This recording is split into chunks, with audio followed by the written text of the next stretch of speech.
സ്നേഹവന്ദനങ്ങൾ പ്രിയമുള്ളവരെ, പാഠഭേദത്തിൻ്റെ ഒരു പുതിയ പാഠത്തിലേക്ക് എല്ലാവരെയും സ്വാഗതം ചെയ്യുകയാണ്. കേരള സ്റ്റോറി. ഈ ദിവസങ്ങളിൽ നമ്മൾ വിവാദമായ കേരള സ്റ്റോറിയെക്കുറിച്ച് പല കാര്യങ്ങൾ കേട്ടു. കേരള സ്റ്റോറി എന്ന ഫിലിമിനെ കുറിച്ച് ദൂരദർശനിൽ ടെലികാസ്റ്റ് ചെയ്യണോ വേണ്ടായോ എന്നൊക്കെയുള്ള വാദങ്ങളെക്കുറിച്ച്, അവകാശവാദങ്ങളെക്കുറിച്ച് ഒക്കെ നമ്മൾ കേട്ടു. എന്നാൽ ഇന്ന് ഞാൻ പാഠഭേദത്തിൽ കൂടെ പറയാൻ പോകുന്ന കേരള സ്റ്റോറി മറ്റ് ചില കേരള കഥകളാണ്. ഈ ദിവസങ്ങളിലൊക്കെ നമ്മൾ കേരളത്തിൽ നിന്ന് വരുന്ന ന്യൂസുകൾ വായിക്കുമ്പോൾ, കാണുമ്പോൾ കേരളത്തിന് എന്താ പറ്റിയതെന്ന് അറിയാതെ ചോദിച്ചു പോകും. ആത്മഹത്യകൾ, അതും ആത്മഹത്യകൾ സാധാരണക്കാരുടേതല്ല, അഭ്യസ്ത വിദ്യരായ ആളുകളുടെ ആത്മഹത്യകൾ. അതും ഒത്തിരി ഡോക്ടേഴ്സ്, നല്ല വിദ്യാഭ്യാസമുള്ളവർ. അവിഹിത ബന്ധങ്ങൾക്ക് അങ്ങനെ വിദ്യാഭ്യാസത്തിന് കുറവും കൂടുതലുമൊന്നുമില്ല. എന്നാൽ വിദ്യാഭ്യാസമുള്ളവർക്കെങ്കിലും ഇത്തരം കാര്യങ്ങളിൽ ഒരു വകതിരിവൊക്കെ വേണ്ടേ. അന്ധവിശ്വാസങ്ങളുടെ കാര്യമാണെങ്കിൽ പറയേണ്ടതില്ല.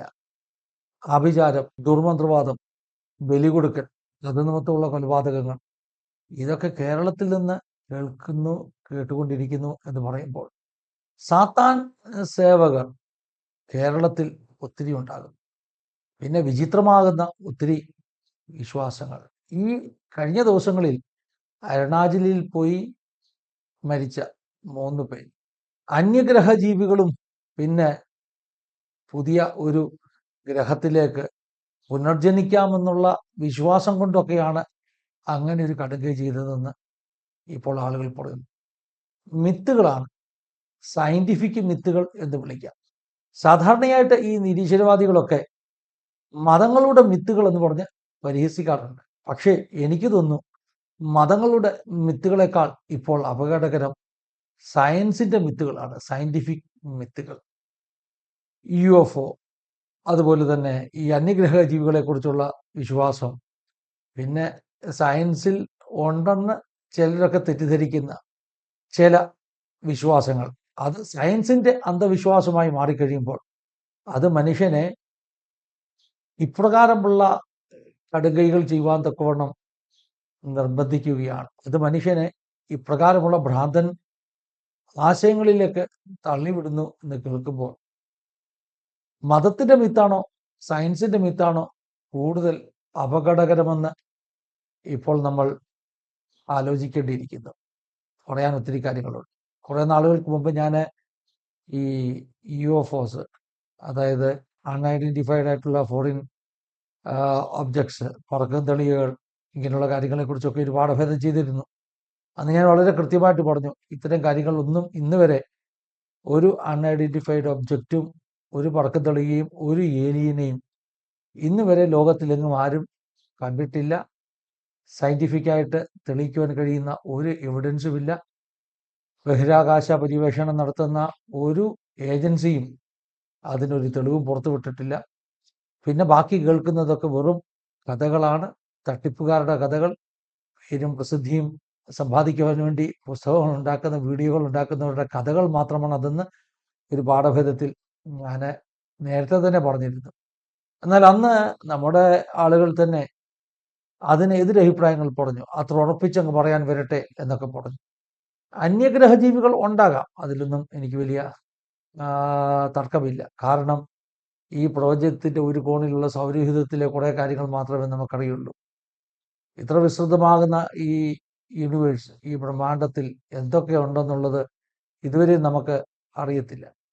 എന്നാൽ ഞാൻ പറയുന്നത് ഭൂമിയിൽ അങ്ങനെ അന്യഗ്രഹ ജീവികൾ ഇറങ്ങി വന്നതായിട്ടുള്ള തെളിവുകളൊന്നും ഇല്ല. അങ്ങനെയുള്ള പടക്കത്തെളിവുകളുടെ എന്തെങ്കിലും അവശിഷ്ടങ്ങൾ കിട്ടിയതായിട്ടൊന്നും ഒരു തെളിവുമില്ല.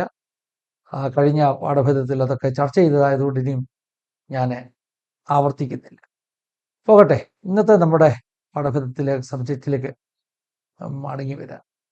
വിദ്യാഭ്യാസം കൂടിയ കേരളത്തിൻ്റെ സ്റ്റോറിയാണ് നമ്മൾ പറഞ്ഞു വരുന്നത്. വിദ്യാഭ്യാസം കൂടുതലുണ്ട് എന്ന കാര്യത്തിൽ മലയാളികളായി നമ്മളെല്ലാം അഭിമാനിക്കുന്നവരാണ്. ലോകത്തിൻ്റെ ഏത് ഭാഗത്ത് പോയാലും, പ്രത്യേകിച്ച് നോർത്ത് ഇന്ത്യയിലെ പല സ്ഥലങ്ങളിൽ ചെല്ലുമ്പോൾ നമ്മൾ കേരളക്കാരാണെന്ന് പറയുമ്പോൾ 100% സാക്ഷരത, അറിവുള്ളവർ എന്ന രീതിയിൽ നമ്മളെക്കുറിച്ച് ആളുകൾക്കൊരു മതിപ്പുണ്ടെന്നുള്ളതാണ് സത്യം. എന്നാൽ ഈ നമ്മൾ ഈ വിദ്യാഭ്യാസമൊന്നും ഇല്ല എന്ന് പറയുന്ന സംസ്ഥാനങ്ങളിൽ പലയിടത്തും നമ്മളെക്കാട്ടിലും പല മടങ്ങ് ജനസംഖ്യയുള്ള സംസ്ഥാനങ്ങളിൽ നടക്കാത്ത തരത്തിലുള്ള ക്രിമിനൽ ആക്ടിവിറ്റീസും അന്ധവിശ്വാസങ്ങളും വിചിത്ര വിശ്വാസങ്ങളും ഒക്കെയാണ് ഇന്ന് കേരളത്തിലുള്ളത് എന്ന് പറയുമ്പോൾ എന്താണ് ഇതിൻ്റെ കാരണം? വിദ്യാഭ്യാസം കൂടിയിട്ട് ഒരു മാറ്റവും ഉണ്ടായില്ലയോ എന്ന ഒരു ചോദ്യം ഉദിക്കുന്നു. ഇവിടെയാണ് നമ്മൾ മനസ്സിലാക്കുന്ന വളരെ പ്രധാനപ്പെട്ട ഒരു വിഷയം.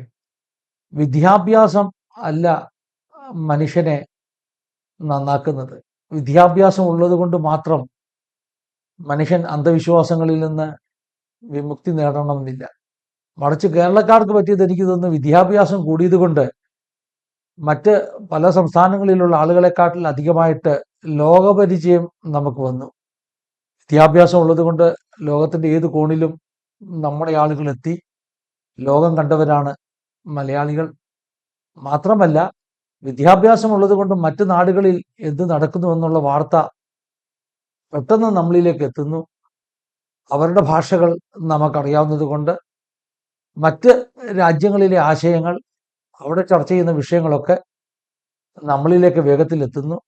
പിന്നെ കേരളവും വിദേശ രാജ്യങ്ങളുമായിട്ടുള്ള ആ ഒരു ബന്ധം കൊണ്ട് അവിടുത്തെ സംസ്കാരം, അവിടുത്തെ അറിവുകൾ ഇതൊക്കെ നമ്മൾ സ്വീകരിക്കുകയും നമ്മുടേതായി മാറുകയും ഒക്കെ ചെയ്യുന്നു.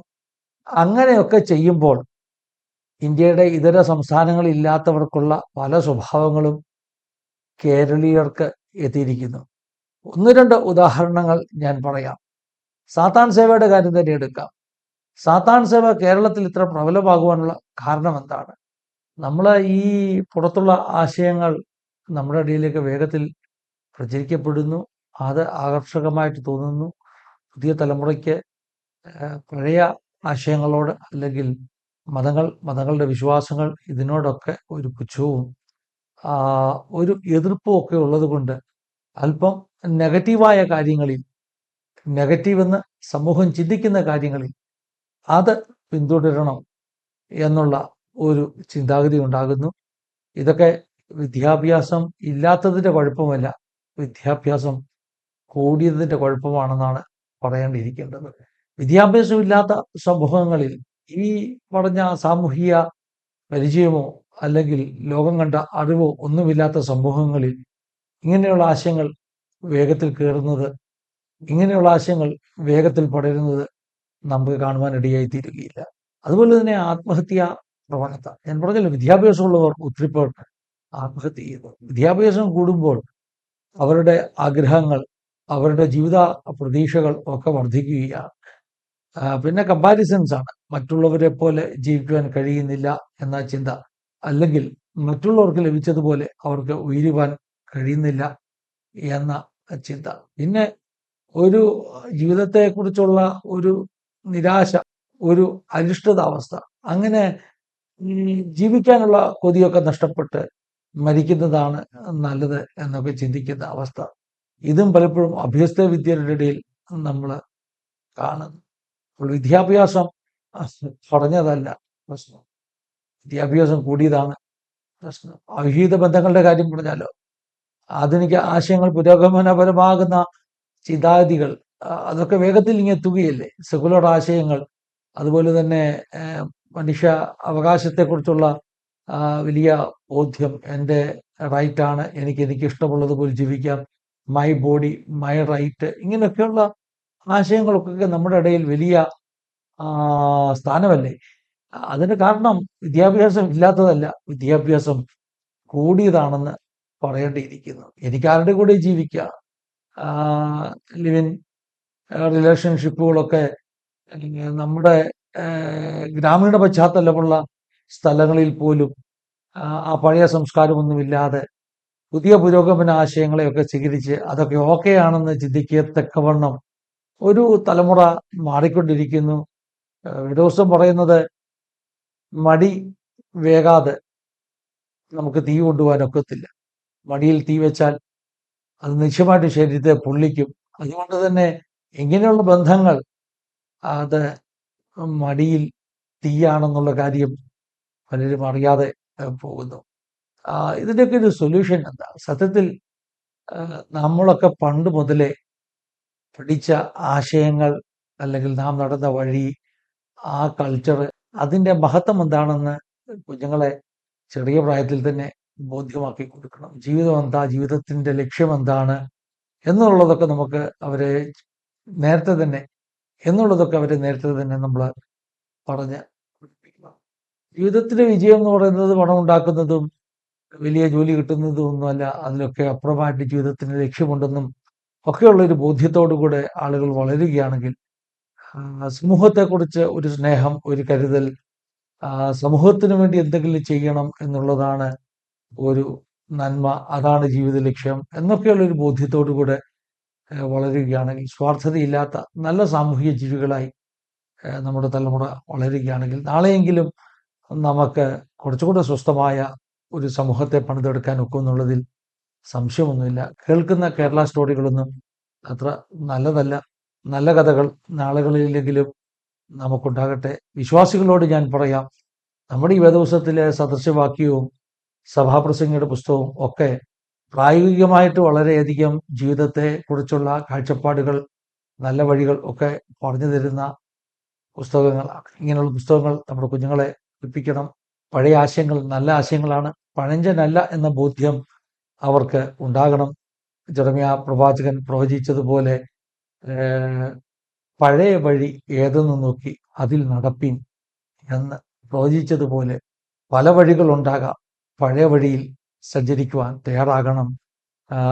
പണ്ട് മലയാള കവി പാടിയതുപോലെ ഇരുവഴിയിൽ പെരുവഴി നല്ലു പുതുവഴിയെ പോ ചങ്ങാതി എന്ന ഒരു കവിതയുണ്ട്. പണ്ട് കോളേജിൽ പഠിച്ച കവിതയാണ്, പണ്ട് പാഠപുസ്തകത്തിൽ പഠിച്ച കവിതയാണ്.